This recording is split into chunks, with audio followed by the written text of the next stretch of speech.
Hey guys, welcome on our YouTube channel teaching warrior. मेरा नाम है दीपिका और हम लोग करने वाले हैं सीडीपी प्लस ईवीएस के मोस्ट इंपॉर्टेंट एमसीक्यूज़। और आपका सीटेट आने वाला है तो उसके लिए ये बहुत ज़्यादा इंपॉर्टेंट है और एमपीटेट के लिए भी इंपॉर्टेंट है, तो आप इसको पूरा देखिएगा और साथ ही आपसे जो क्वेश्चन पूछा जाए उसका आंसर ज़रूर कीजिएगा। और हम शुरुआत करते हैं हमारे पहले क्वेश्चन से। हमारा पहला क्वेश्चन है, निम्नलिखित में से कौन सा बच्चों के संवेगात्मक विकास के लिए सर्वाधिक उपयुक्त है। तो देखिए, बच्चों के संवेगात्मक विकास के लिए जो सबसे सही होता है वो है प्रजातांत्रिक परिवेश देना। ठीक है, यानी कि कक्षा कक्ष का प्रजातांत्रिक परिवेश का होना। इसलिए इसका जो सही हो जाएगा वो है एक। अब देखते हैं नेक्स्ट। निम्नलिखित में से कौन सा कथन विकास और अधिगम के बीच संबंध का सर्वश्रेष्ठ रूप में जोड़ता है। ठीक है, तो देखिए, पहले में दिया है कि विकास और अधिगम स्वतंत्र हैं, तो ऐसा नहीं है। अधिगम विकास के पीछे रहता है, तो ऐसा भी नहीं है। अधिगम एवं विकास समानार्थक परिभाषक शब्द हैं, तो ऐसा भी नहीं है। तो जो सही है वो है कि अधिगम और विकास एक जटिल तरीके से अंतः संबंधित हैं। ये जो टर्म दिया है अंतः संबंधित, ये बहुत इंपॉर्टेंट है, तो इस पर ज़रा ध्यान दीजिए। तो इसका जो सही हो जाएगा वो है फोर्थ। अब हम देखते हैं नेक्स्ट। चरित्र का विकास होता है, तो चरित्र का विकास किससे हुआ? इच्छा शक्ति द्वारा, नैतिकता द्वारा, बर्ताव और व्यवहार द्वारा। तो ये देखिए सभी सही है, इसलिए इसका जो सही हो जाए वो है उपयुक्त सभी के द्वारा। ठीक है, यानी कि फोर्थ इसका बिल्कुल सही है। अब देखते हैं नेक्स्ट।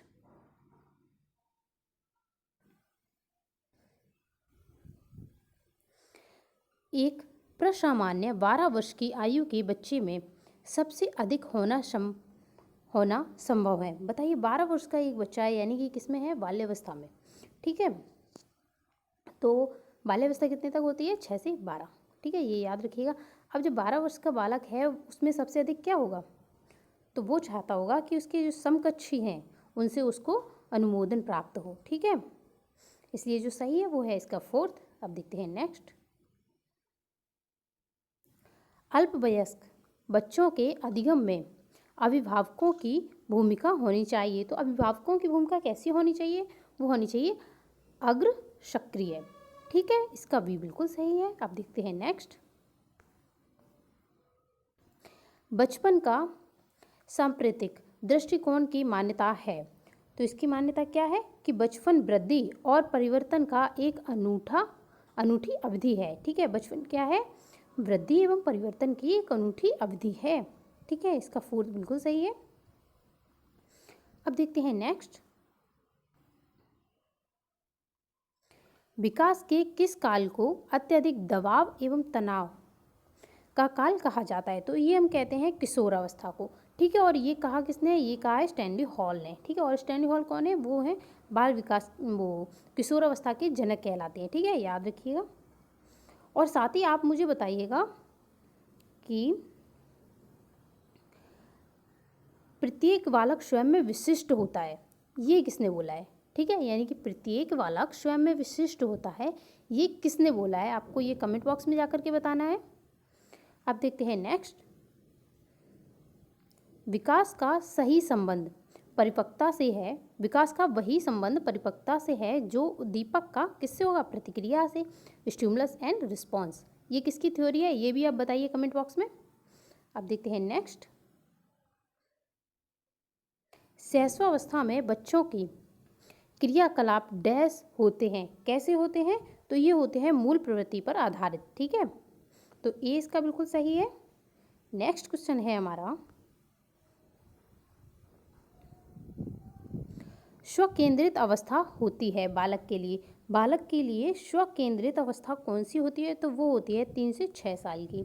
ठीक है, यानी कि ईगोसेंट्रिक बच्चा हो जाता है। ये किसने दिया? ये दिया है जीन प्याजे ने। जीन प्याजे ने बताया उनकी जो सेकेंड स्टेज होती है पूर्व संक्रियात्मक अवस्था, उसमें। ठीक है, अब देखते हैं नेक्स्ट।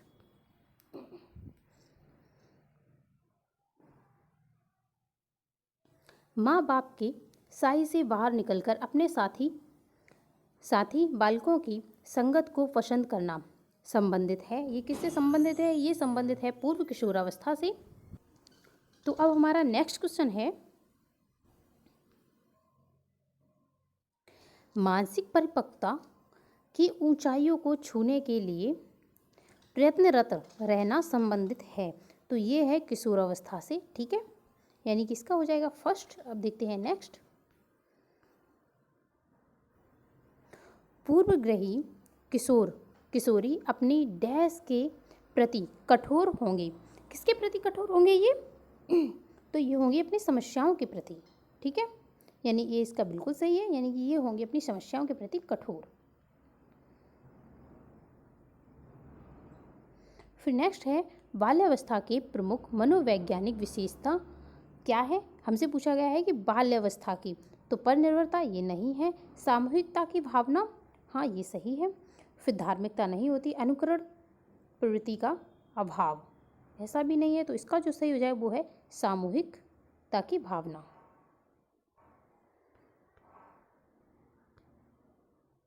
नेक्स्ट है किशोरावस्था में संवेगों की तीव्रता किस प्रकार प्रकट होती है? तो जो संवेगों की तीव्रता प्रकट होती है वो होती है प्रतिकूल पारिवारिक संबंध से या फिर व्यवसाय की समस्या से, नई परिस्थिति के साथ समायोजन से, यानी कि उपयुक्त सभी इसके होंगे। तो अब हम देखते हैं नेक्स्ट क्वेश्चन। हमारा नेक्स्ट क्वेश्चन है कि सामाजिक प्रत्याशाओं के अनुरूप व्यवहार की योग्यता का अधिगम सामाजिक विकास कहा जाता है। उपयुक्त कथन किसके द्वारा दिया गया? तो ये दिया है हरलोक ने, ठीक है, ये इसका बिल्कुल सही है। एक बार फिर से देख लीजिए क्योंकि ये इंपॉर्टेंट है कि सामाजिक प्रत्याशाओं के अनुरूप व्यवहार की योग्यताओं का अधिगम सामाजिक विकास कहा जाता है, ठीक है। क्या कहा जाता है? सामाजिक विकास और क्या? सामाजिक प्रत्याशाओं के अनुरूप, ठीक है, ये याद रखिएगा ऐसे। अब देखते हैं नेक्स्ट। बाल विकास में हम गर्भावस्था से लेकर के किशोरावस्था तक का अध्ययन करते हैं, ठीक है, इसका सी बिल्कुल सही है। नेक्स्ट है बाल विकास का अध्ययन क्षेत्र। तो बाल विकास का अध्ययन क्षेत्र क्या है? बाल विकास की विभिन्न अवस्थाओं का अध्ययन करना, बिल्कुल सही है। वातावरण का बाल विकास पर पड़ने वाले प्रभावों का अध्ययन, ये भी सही है। और फिर नेक्स्ट है कि व्यक्तिगत विभिन्नताओं का अध्ययन, ये भी सही है, यानी कि उपयुक्त सभी। नेक्स्ट देखते हैं हम। सर्वाधिक उपयुक्त जीवित रहता है, ये सिद्धांत किसका है? तो ये सभी को पता होगा, डार्विन का है, ठीक है, यानी कि इसका क्या हो जाएगा? सी। अब देखते हैं नेक्स्ट। शारीरिक वृद्धि और विकास को कहते हैं, तो शारीरिक वृद्धि एवं विकास को क्या कहते हैं? अब देखिए यहाँ पे शब्द आ गया शारीरिक, तो याद रखिए इसे हम अभिवृद्धि कहते हैं, ठीक है। अब नेक्स्ट देखते हैं। विकास की किस अवस्था में बुद्धि का अधिकतम विकास होता है? तो ये होता है किशोरावस्था में, ठीक है, इसका जो सही हो जाएगा वो है सी, बिल्कुल सही हो जाएगा। नेक्स्ट दिया है हमारा,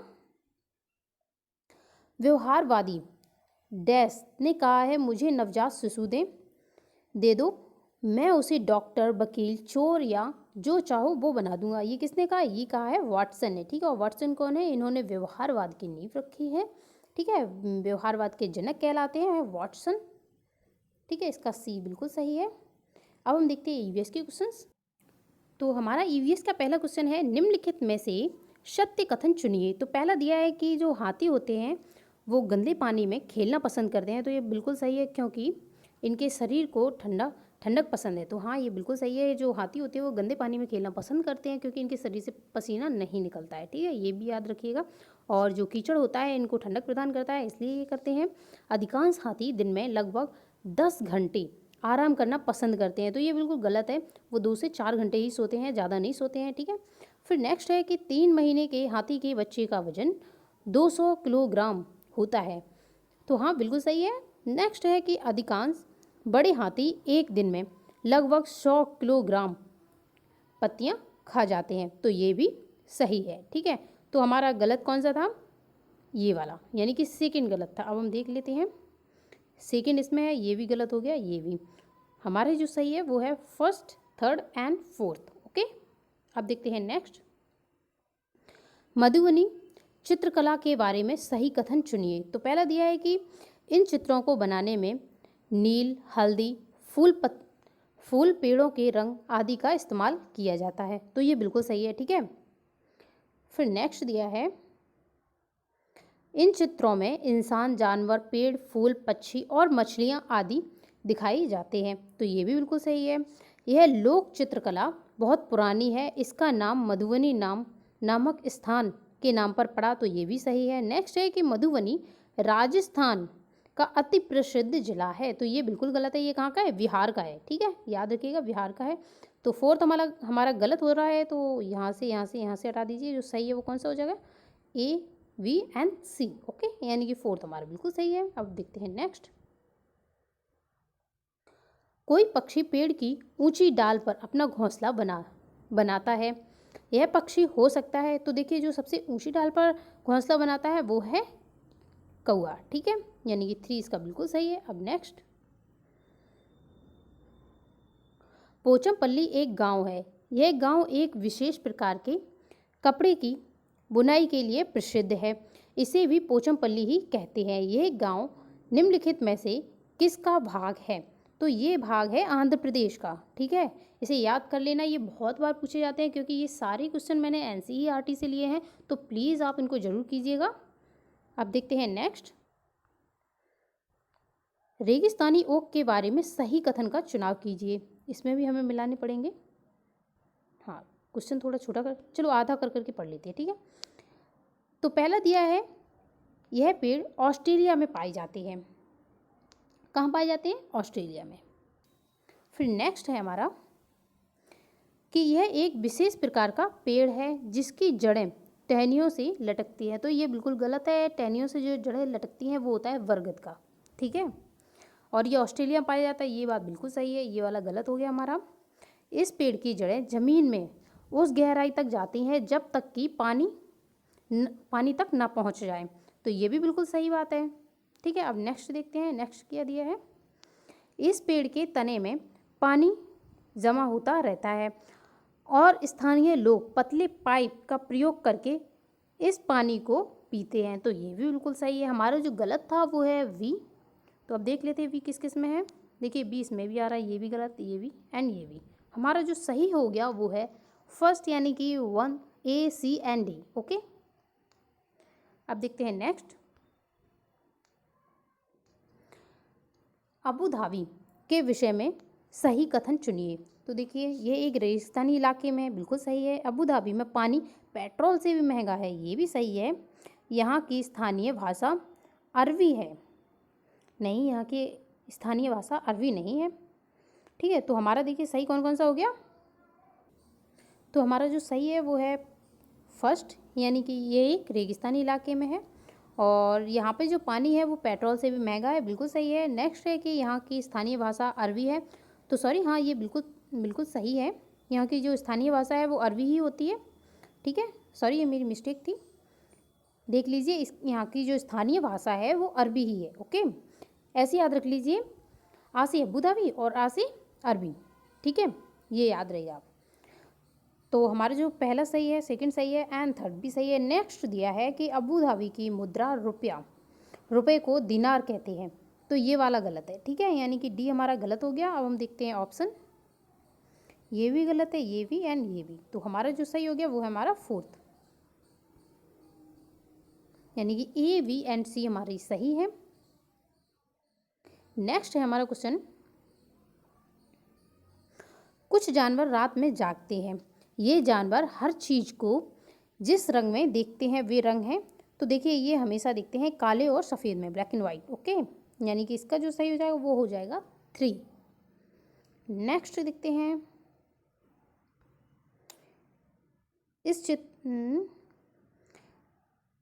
इस क्वेश्चन में चित्र नहीं है, जो कि इसमें दिया गया है ना कि चित्र, तो इसलिए ये वाला हम क्वेश्चन छोड़ रहे हैं। नेक्स्ट करते हैं,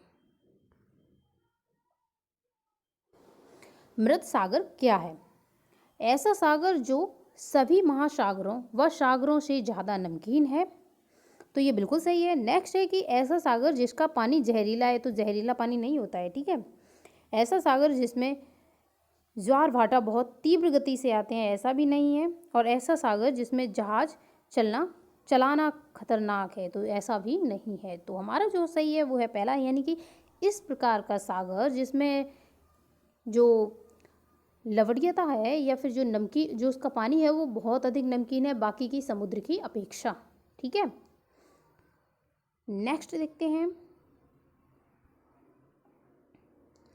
कक्षा 3 के विद्यार्थियों को भोजन का पाठ पढ़ाते समय अंजलि भोजन संबंधित आदतों में सांस्कृतिक क्षेत्रीय विविधता पर विशेष ध्यान देना चाहती है। नीचे दिए गए अधिगम अवसरों में किसके द्वारा विद्यार्थियों को वांछित जानकारी दी जा सकती है? पहला दिया है कि विभिन्न क्षेत्रों एवं संस्कृतियों के विद्यार्थियों से उनके घरों में खाए जाने वाले भोजन मंगवाकर प्रदर्शन करना और सहपाठियों से सूचियों का आदान प्रदान करना। तो ये बिल्कुल सही है ना? ऐसा किया जा सकता है, तो इसका पहला ही सही हो जाएगा। अब देखते हैं नेक्स्ट। कक्षा 5 के विद्यार्थियों को पर्यावरण चिंताओं के बारे में पढ़ाते समय प्रीति प्रदूषण पर अधिक बल देना चाहती है। वांछित उद्देश्य को प्राप्त करने के लिए नीचे दिए गए क्रियाकलाप में सर्वाधिक प्रभावी क्या होगा? तो इसमें से हमें देखना है कि जो सर्वाधिक प्रभावी होगा। तो देखिए, विद्यार्थियों के विभिन्न प्रकार के प्रदूषणों से संबंधित समूह परियोजनाओं पर कार्य करने के लिए कहना। तो इसमें क्या है, बच्चे लर्निंग बाय डूइंग सीखेंगे। ठीक है, यानी कि 3 इसका बिल्कुल सही है। अब देखते हैं नेक्स्ट।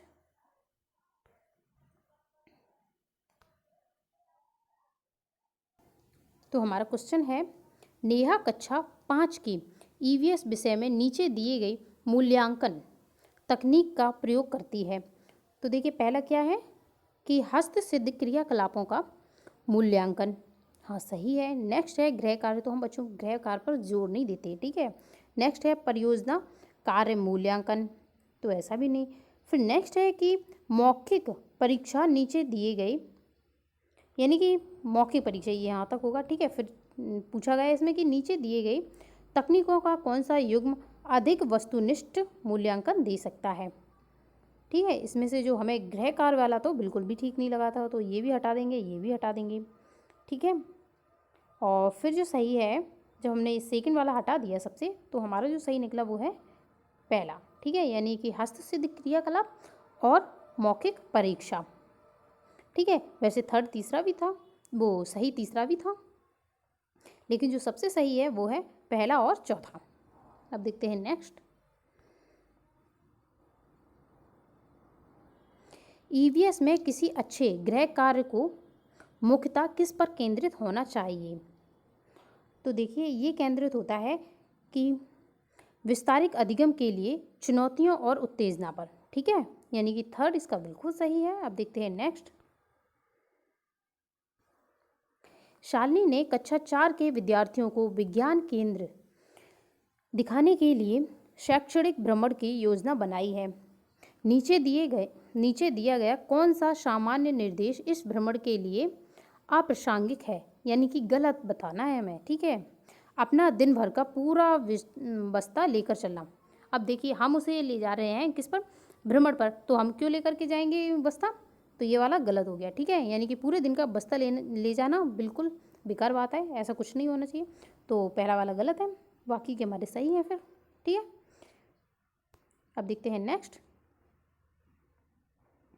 प्राथमिक स्तर की अच्छी ईवीएस पाठचर्या में होना चाहिए, क्या होना चाहिए? अपने आसपास को खोजने के अवसर प्रदान करना। तो ये बिल्कुल सही है। ठीक है, यानी कि हमारा पहला बिल्कुल सही है। तो ये हो गए हमारे पूरे क्वेश्चंस। अगर ये वीडियो आपको पसंद आ रही है तो प्लीज़ आप लाइक कीजिए, शेयर कीजिए एंड सब्सक्राइब कीजिएगा। और जो आपसे क्वेश्चन पूछा गया उसका आंसर ज़रूर आप कमेंट बॉक्स में करिएगा। And thank you for watching. जय हिंद,